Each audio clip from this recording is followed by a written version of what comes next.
अब मैं मनस्वी को कैसे समझाऊं?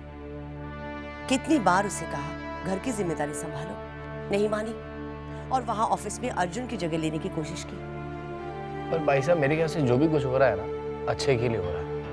अगर मनस्वी भाभी की जगह शेफाली भाभी को गोयनका ग्रुप में वो जगह मिली है तो ठीक है, क्योंकि देखो शेफाली भाभी MBA कर चुकी हैं, अपने पापा की कंपनी वो ऐसी जगह भी संभाल चुकी हैं।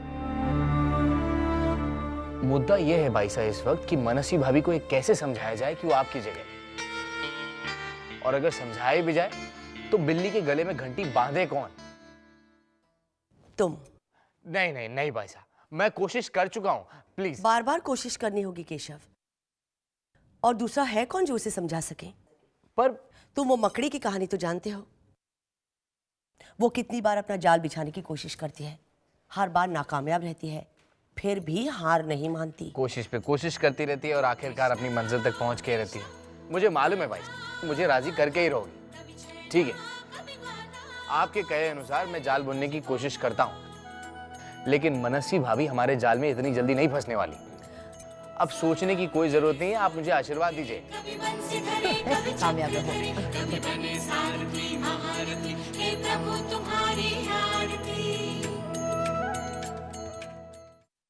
भैया, हाँ कहीं आप मुझे भगाने की कोशिश तो नहीं कर रहे हैं? मेरी कहाँ हिम्मत की तुम्हें, बिल्कुल नहीं। हाँ?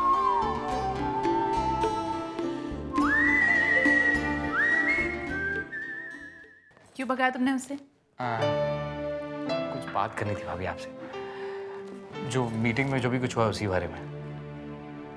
देखो केशव, अगर बाइसा की पोजीशन लेने के बारे में तुम मुझसे कुछ बात करना चाहते हो तो मुझे तुमसे कोई बात नहीं करनी। सिर्फ एक बार मेरी बात सुन लीजिए भाभी।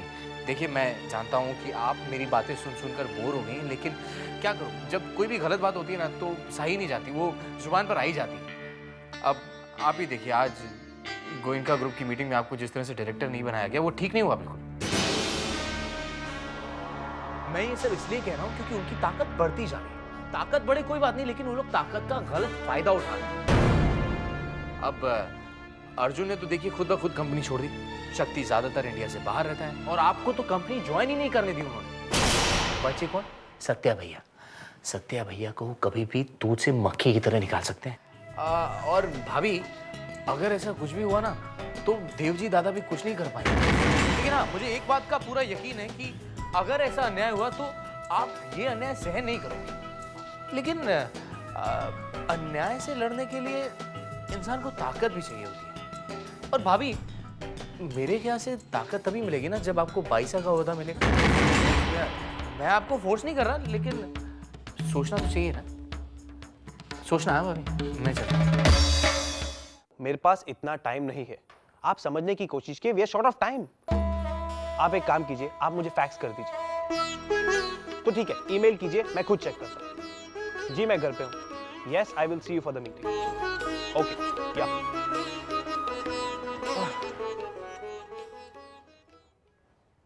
क्या हुआ?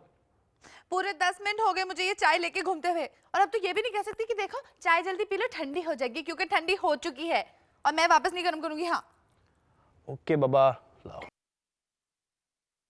ये क्या है? Appointment letter. गोयनका ग्रुप में अब तुम्हारी जगह नई डायरेक्टर मैं हूं। देखा अर्जुन, तुम्हारे कर्म कहां तक ले आए तुम्हें। इसे कहते हैं कुदरत का खेल, जैसी करनी वैसी भरनी। बहुत गलत किया था तुमने मेरे साथ। अब देखो ना, आज तुम्हारी ही कंपनी में मैं तुम्हारी जगह पर हूं। क्या बात है भाभी, लगता है मेरे डायरेक्टर बनने की खुशी नहीं हुई आपको। यहाँ तक कि आपने मुझे कॉन्ग्रेचुलेट भी नहीं किया। इनफैक्ट आपको देखकर तो ऐसा लग रहा है कि आपको इस बात का दुख है। मुझे इस बात का दुख नहीं है कि तुम डायरेक्टर बनी, दुख होता है तुम्हारी सोच का। तुमने इतना कुछ हासिल किया पर तुम्हारे इरादे ठीक नहीं। तुमने वही जाना है जो तुमसे कहा गया है। बिना सोचे समझे तुम अर्जुन से बदला लेने पर तुली हुई। तुम्हारी आंखों पर पट्टी बंधी हुई है। मैंने तुमसे कहा ना, तुम्हारे इरादे गलत हैं। अगर तुम अपनी तरक्की या इस परिवार की खुशी के लिए सब कुछ हासिल करती तो सबसे पहले मैं तुम्हें कांग्रेचुलेट करती। इस बात को तुम अब नहीं समझोगी, लेकिन जब भी तुम इस बात को जानोगी तब तुम्हें बहुत पछतावा होगा। एटलीस्ट इतनी तो कर्टेसी दिखाओ कि बायसा को जाकर बता दो कि तुम कंपनी की डायरेक्टर बन गई। बायसा, आओ शेफाली, मैं तुम्हारी राह देख रही थी। खासकर आज जो ऑफिस में हुआ, उसके बाद मुझे मालूम था कि तुम मुझसे आखिर जरूर मिलोगी। बायसा, अब मेरी क्वालिफिकेशन और भी बढ़ गई है और अब शायद आपकी पोजीशन के लिए और भी काबिल हो गई हूँ। जी हाँ भाई साहब,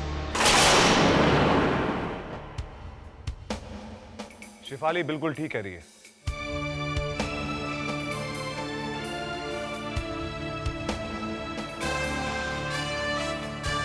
आप इसे अपना ओहदा देने की दुविधा में थी। मैं इस दुविधा में नहीं थी कि शिफाली मेरा ओहदा संभाल पाएगी या नहीं। मैं जानती हूं कि वो मेरा ओहदा नहीं संभाल पाएगी।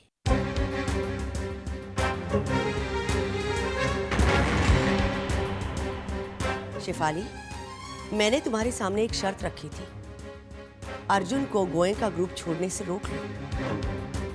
तुमने मेरी वो शर्त पूरी ही नहीं की, उल्टा गोयनका ग्रुप में अर्जुन की जगह ली।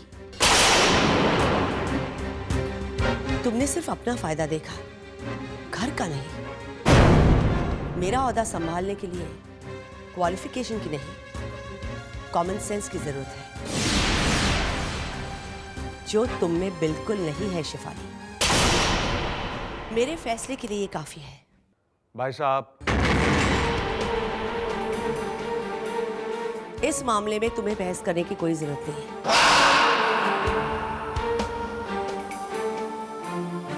मैं तुमसे कोई बहस नहीं करना चाहती मानसी। तुम चाहते थे कि मैं शिफाली को एक मौका दूं, सो मैंने दे दिया और अच्छा ही हुआ।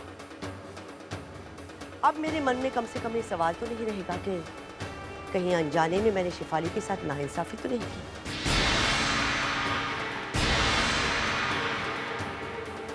अब मैंने फैसला कर लिया है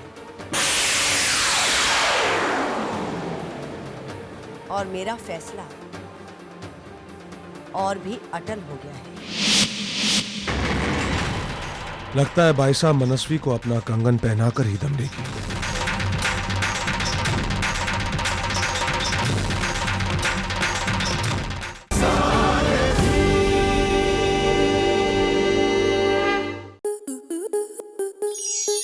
स्टार प्लस के ऐसे ही और बेहतरीन लम्हे देखने के लिए सब्सक्राइब करें हमारे YouTube चैनल को।